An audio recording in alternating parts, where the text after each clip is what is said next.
Hello and welcome back to CodeStreet. So in this video, we are going to see how to create and deploy a timer trigger Azure function using .NET 9. As part of this video, let's see what all we are going to cover. So first, we are going to see what is a timer trigger functions, and then we are going to see 5 most useful use cases for timer trigger functions. And then we are going to create a timer trigger function using Visual Studio, and at the end we are going to deploy on Azure portal.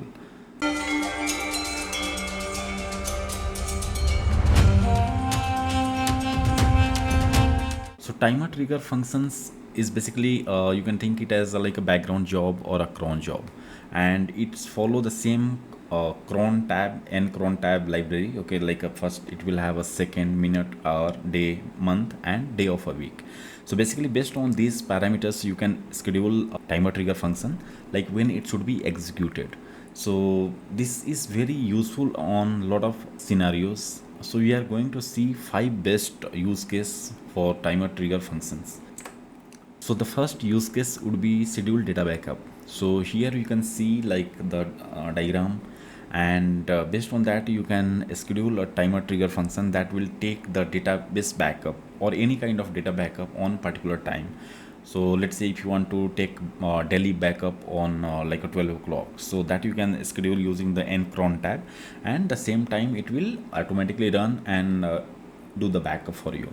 Next use case is ETL, basically periodic data processing. So here that the particular like whatever time you have a schedule, so on the time the timer trigger execute and go to the source, extract the data, then transform data into the basically destination format, whatever the format it has set to be inserted or pushed into the particular database. Let's say you are reading from some CSV, now you are going to insert into SQL. Okay, in that scenario also this is best suitable. Now next one is automatic report generations. For this one you can think it as like a credit card statement. So on a particular date every month like we get the statement. Okay, so this is basically report, like it collect all the expense whatever we have did in the entire month, entire cycle basically, and then it's generate the statement. So this one is also very useful. So next one is regularly cleaning up resource. This is also very good use case. So here the best example can be like logging. Okay, so let's say after some days, let's say like 30 days or 15 days or whatever date, your organization or you required on the particular date, basically it goes and basically clean up databases. Okay, clean up some file folders. So in this scenario also this is suitable.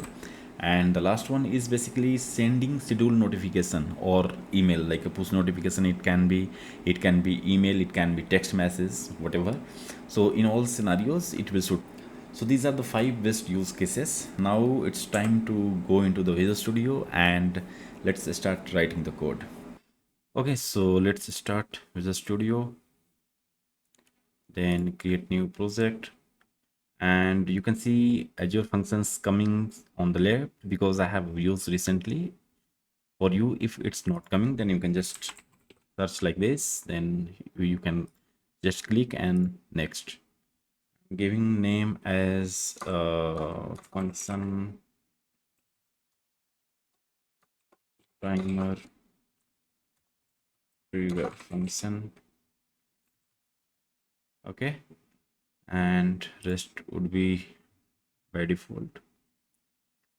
Okay, then we'll choose .NET 9 isolated. In a function we are going to create timer trigger, then we need to choose the same timer trigger, and here itself you can define the what interval you want, but you will change later. So let's create this. Okay, so all good.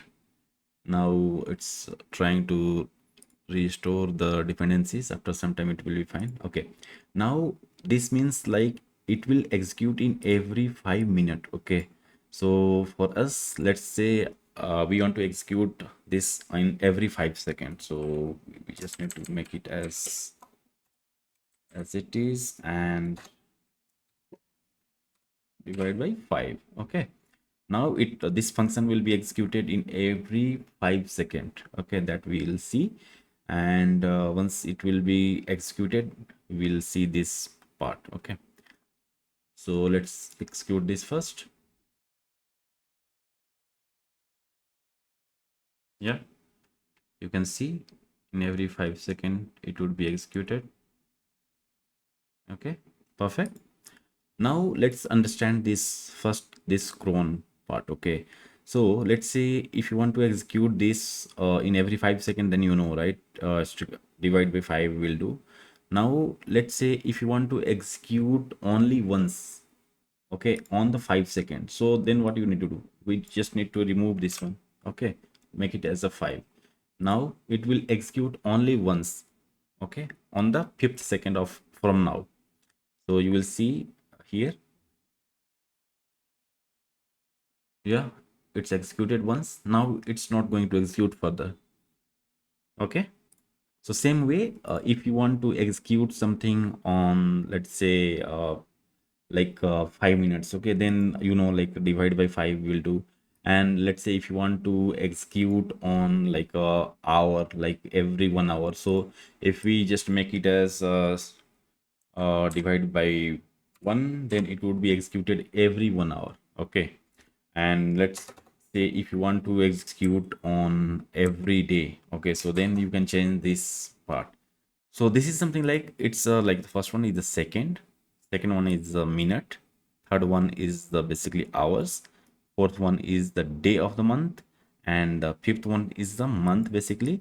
So let's say if you want to execute something on your birthday, okay, let's say for me like a 10th February is my birthday. Okay, so I want to execute this function only on that day. Okay, so in that case what I will do, I will just change this to this one I will make it as a 2, this one I will make it as a 10. Okay, then it will be executed that day.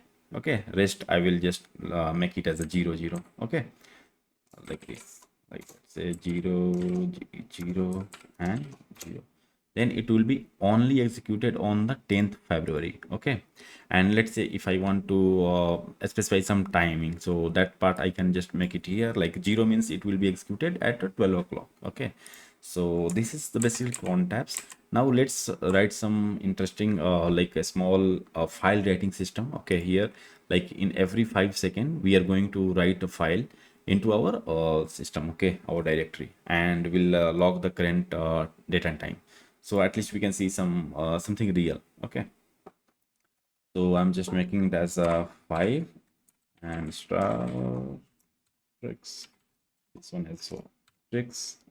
Okay, now let it be. Okay, and yeah, so this function by default, this class comes along with the like this timer trigger function. So if you come here, it has some props. Okay, so like I mean scheduled status and is past due.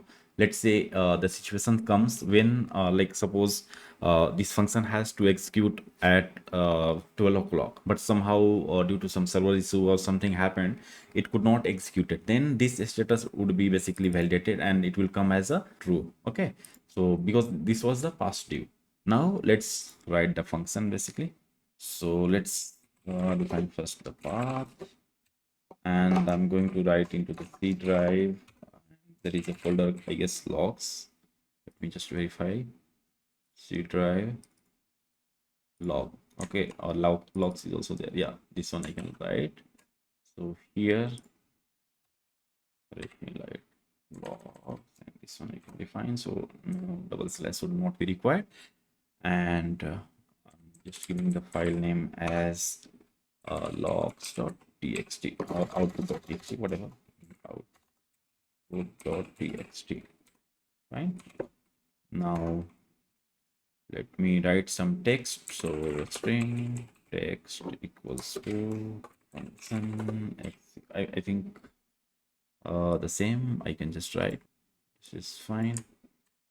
Okay, and then let's go and simple just file path and text. That's auto suggestion. That's nice.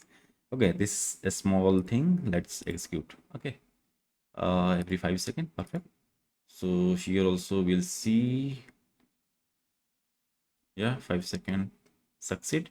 Now let's come here Yeah, you can see it has written here. Now I will stop and then we'll see, because if I open, then it will throw error that file is already open.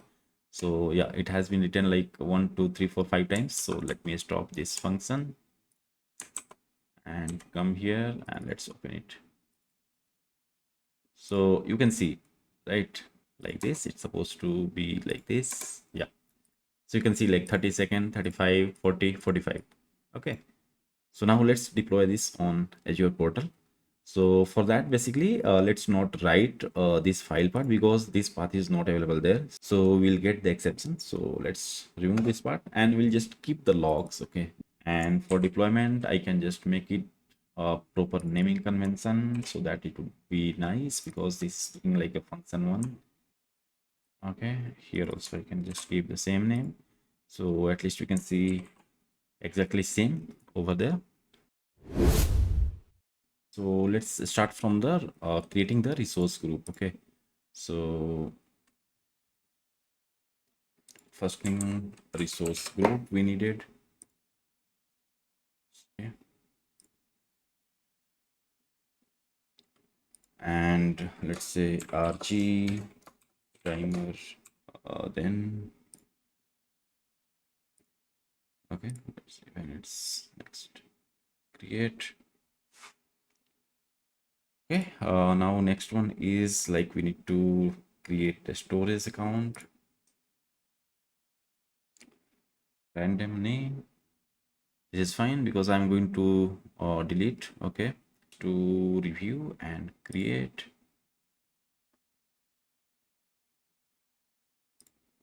Okay, this is done. Now let's create the function. I create, and we are going to choose consumption plan. Resource group is this one. Function name, let's say timer trigger function 1001. That's fine. Run timerstack.net .NET 9 isolated, and this one is, let's say, Australia Central, and all good. Next, storage we had already, that it has been picked up. That's fine, and rest will do. Okay, now let's create. It will take some time, so let's wait to finish, then we'll come to the Visual Studio and deploy. So basically our function is created now. So now we'll see here, and so let's deploy from here. Okay, now we'll do the deployment. Right click, then publish. So we are going to publish definitely on Azure. So let's click that. And Azure function, Windows. Now you can see this instance already here. We are going to finish. Okay. Now this profile is being created. So yeah, now we just need to click on this publish. Okay, all things are connected, you can see. So it's started publishing. Okay. Okay, so function app is now ready. We can see the status here. Okay, now let's come back to the portal. Let's refresh this. Yeah, you can see. Now come here. Let's come to the logs, because our function is already running right now. This is also connected. So let's come to the logs and we'll see. Okay, it's connecting. It's started coming the same. C# trigger function executed at the time. Okay. So like it will come on every 5 seconds. Perfect. So that's all for today, guys. I hope you liked the video. If you have any query or suggestion, please do write on the comment box. Thanks for watching. We'll see you in the next video.